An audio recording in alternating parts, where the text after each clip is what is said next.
Parakala Prabhakar Garu has come up with the video of capital tragedy regarding the location of capital in Andhra Pradesh state. In fact, he sent his team to me to give some of my views on that. The views which were given by me have been factored into to some extent. After seeing that video, I thought there is a need to focus on some more issues, more specifically to really put the issue in its proper perspective. So, I thought I'll try to address those 3-4 issues in this video. One is the historical legacy and the historical background to the decision of where the capital city should be located. Even in 1952-53, this was not a easy issue to decide. There were strong contenders, strong regional interest, strong regional identities, and a very sincere effort was made by the then leader Sri Tanguturi Prakasham Garu to give a proper judicious solution to the whole problem. Even in those days, Vijayawada Guntur area was a preferred destination, but still he felt locating it at Kurnool was a right decision given the strong regional sentiment from Rayalaseema area. The coastal people got reconciled to it for 2 reasons. One, everybody knew it was only a matter of time before Vishalandhra would be formed and the capital would be shifted to Hyderabad. So, Kurnool was seen as a temporary capital. If Andhra state as a separate state continued, how it would have played in the course of the politics between both the regions, only one can guess. So, from there we went over to Hyderabad. Either when we were thrown out of Madras or sent out of Hyderabad, it was action of somebody else, not our own.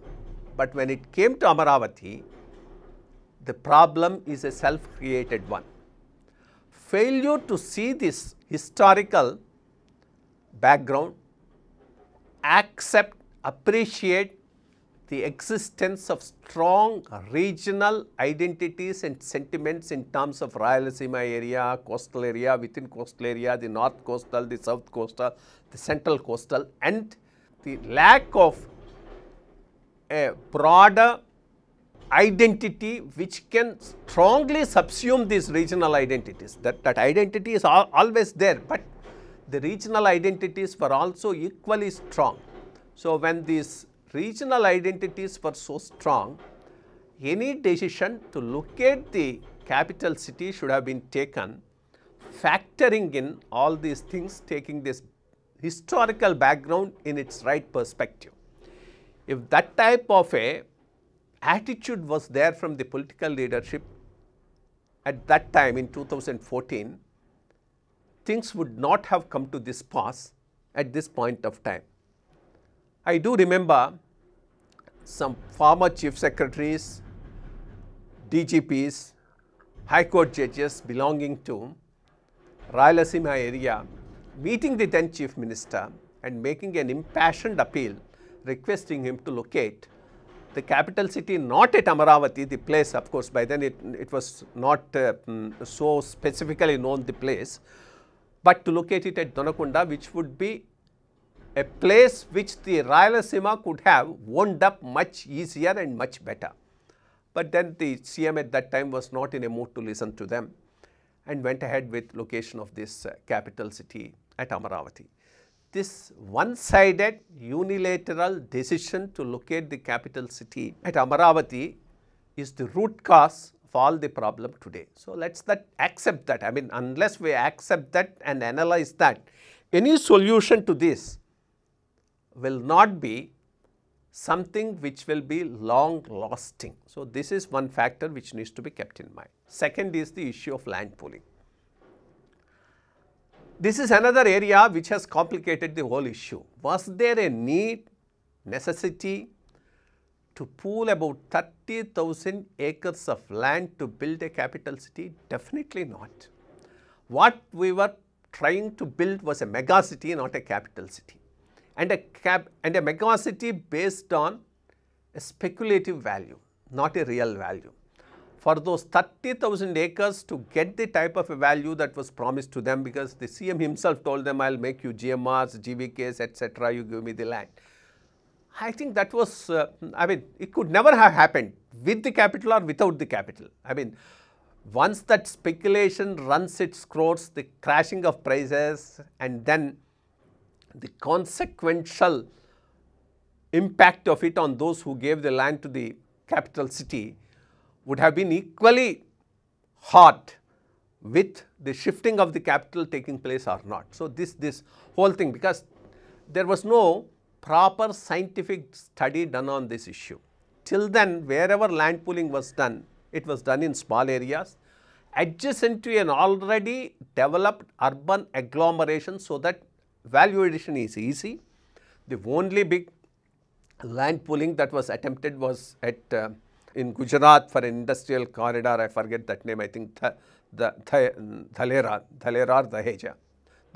Now there, of course, it was not a success. It was at a very initial stage. In fact, Amaravati would go down as the first land pooling experiment on a massive scale in the whole of the world. So, in a way, you are experimenting, you are getting into unknown territories. So, this is another thing which has really complicated the issue of the capital city. The third most important thing is neutrality. Whenever you are locating a capital city out of a compromise between different areas which have strong identities and strong interests, you discuss, you consult and arrive at a consensus and locate it at a neutral area which everybody can claim as their own. Unfortunately, that neutrality principle, if you apply, Amaravati does not stand a chance either as a neutral city or as an inclusive city. Of course, a lot of statistics are being thrown. The people mostly living in that area are BCs, SCs and STs, but what about the land holding pattern? Who owns the land? Who is the beneficiary of the land holding? So, the answer is obvious. So, it definitely was not planned as a inclusive city. It was not planned as a neutral city. So, this is another major, in fact, there used to be discussion on how should be the recruitment. Recruitment should be from all areas for whatever is the post within the capital city. But there were also arguments stating that it should be from the local area. I don't know how it was finally resolved at a later stage, because I was not part of that discussion at a later stage. So, these three are the main issues which I think will impact any decision about the capital city as far as Andhra is concerned. So, of course, the other major issue that is being made out is about the insider trading. Insider trading, I would say, is the last issue. These three are the main issues, because wherever public investment comes substantially, there is bound to be insider trading, whoever knows the information. It happens everywhere around the world.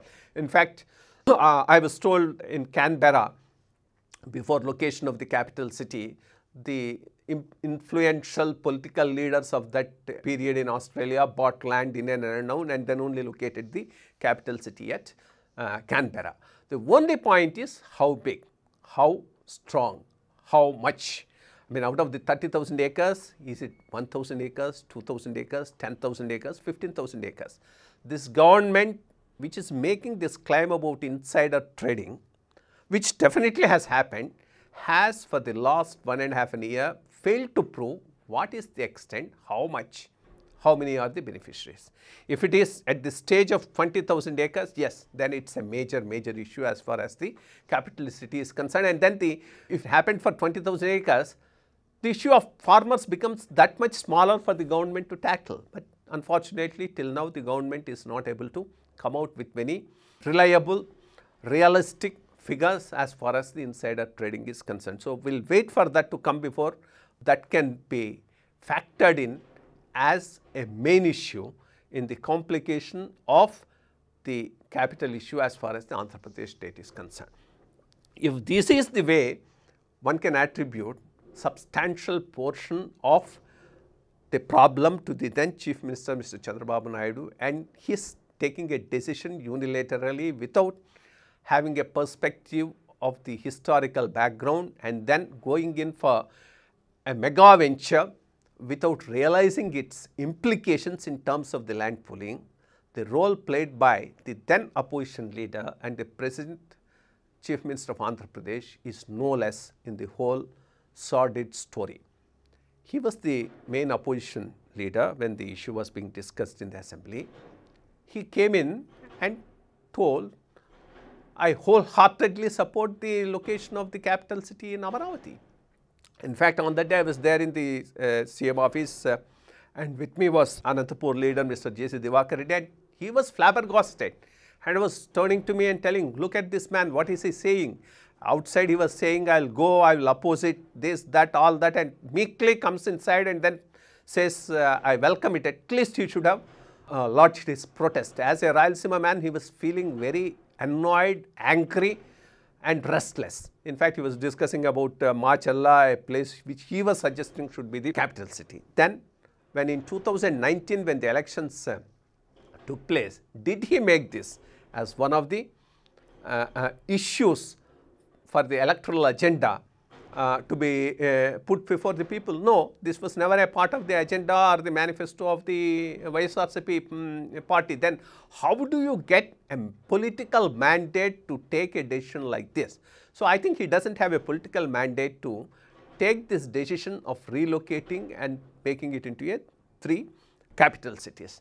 Then this whole issue of 3 capital cities also, let us have a little discussion, including the South African experience which Mr. Prakar Prabhakar quoted in his video. One, locating High Court in Kurnool is something that there should be a general consensus with everyone and it should go immediately, because locating High Court at Kurnool does not make it into a judicial capital.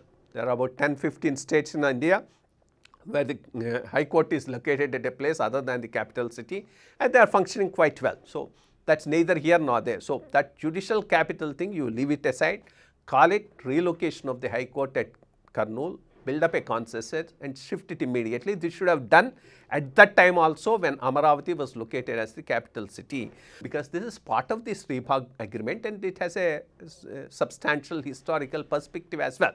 So once that is done, then you are left with the assembly, legislative capital and the executive capital.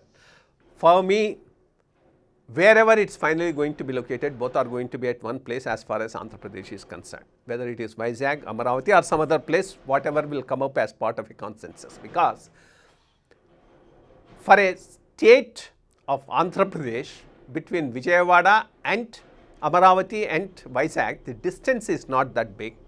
To culturally also there is not that much of a difference as to justify locating the assembly at a different place.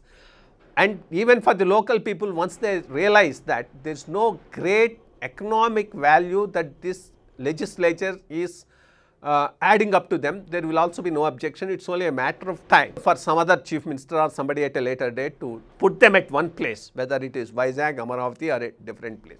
So I think this whole thing about legislature being at a different place and executive being at a different place in the long run may lose its significance. And example of South Africa may not be very relevant here, because South Africa, the distances are huge, 1000 kilometers, 1500 kilometers, and so you have the logistical problems, other problems, but here it's just a 5 hours journey from one place to the other. So that type of a problem we may not face here. So that's one aspect which I thought I will just share with you.